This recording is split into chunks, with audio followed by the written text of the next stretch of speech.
জন্য এটা করেছিল। তার আগে ছিল বিহারের ভোট, তারপরে মনে আছে হিন্দু মুসলিম বিহারে একটা সাম্প্রদায়িকতা বাঁধানোর জন্য এটা চক্রান্ত করা হয়েছিল। এটা ফাঁস হয়ে গেল।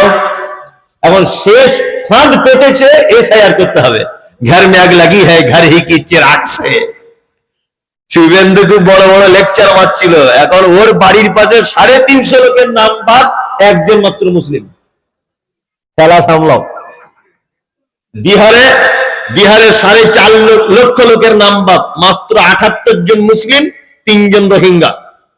4.5 লক্ষের ভিতরে কত মুসলিম? 78 জন। খেলা সামলাও। মানে অপরের জন্য গর্ত খুঁটলে গর্ত করতে হয় কার? নিজে। কি বললাম বুঝলে না? এসআইআর টেসআইআর এসব থাকবে না। আমি মমতাজুল ইসলাম বলছি, লিখে নেন, এটা থাকবে না। কারণ যাদের জন্য গেঁড়াকল করেছিল এখন বিপদ ওদের বেশি হয়ে গেছে। ওই জন্য দেখবেন বলবে সব করে আর লাভ নেই, আমরা সবাই ভালো, আমরা সবাই মিলে ঝুলে থাকি। তাহলে কি গেঁড়াকলে ভেসেছে তো কিছু করার নেই। এটা এখন আর নতুন করে এসআইআর নিয়ে কেউ কিছু বলছে দেখছেন? আর কোনো কথা নেই। আর আমাদের মুসলমানদের যাদের নাম বাদ গেছে, আমাদের কিছু বদমাইশির জন্য বাদ গেছে। বদমাইশি কি? বেটার নাম রেখেছে মোহাম্মদ আসগার আলী লস্কর তরফদার। অরিজিনাল কথা বলছি, মোহাম্মদ শফিউর রহমান সরকার তরফদার। আচ্ছা, এই নাম কেউ লিখতে পারবে?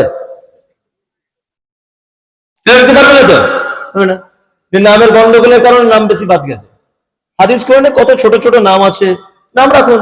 আব্দুল্লাহ, শর্ট নাম আব্দুল্লাহ। আদিল, মেয়ে হলে নাম রাখুন আয়েশা, খাদিজা, ভুলে কোনো জায়গা নেই। আর মুসলমানদের আর একটা দোষ কি, আমার নাম মমতাজুল ইসলাম, আর আমার ছেলের নাম লেখার সময় লিখছি তামিমুল শেখ তামিমুল ইসলাম। এই শেখ কোথা থেকে এলো? এই ব্যাপারগুলো আগেকার মানুষ যা করেছে না জানার কারণে। নতুন বাচ্চা কাচ্চা হলে খুব সাবধানে নামটা রাখবেন। আগামী দিন আরো খারাপ আসছে। আগামী দিন কি আরো খারাপ আসছে। সচেতন ভাবে থাকবেন, খুব স্ট্রং ভাবে থাকবেন।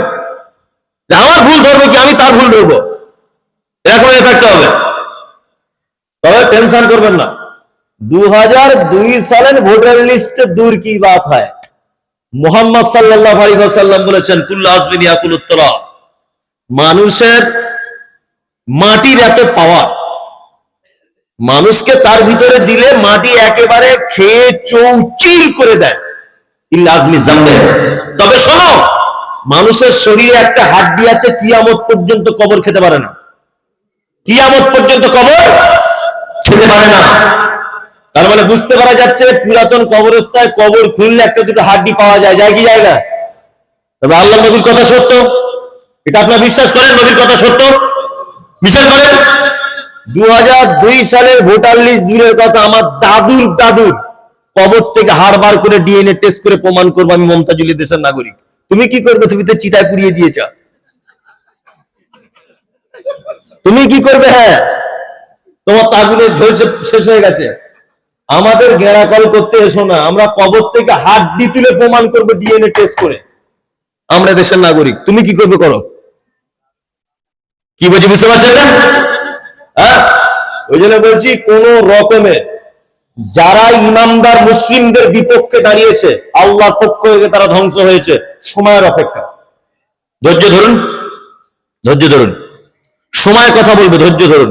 আর নিজের ইমানটাকে কি করুন? মজবুত করুন। ইনশাআল্লাহ দেখবেন আল্লাহ আপনার পক্ষ হয়ে আপনাকে বিজয় দান করবে ইনশাআল্লাহ। এই শোনুন, বসুন, বসুন।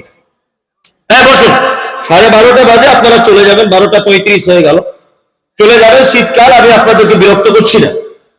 এবার একটা ছোট্ট কথা উপদেশ আপনাদেরকে আমি দিই। উপদেশ কি? আচ্ছা বলুন তো, একটা দেশ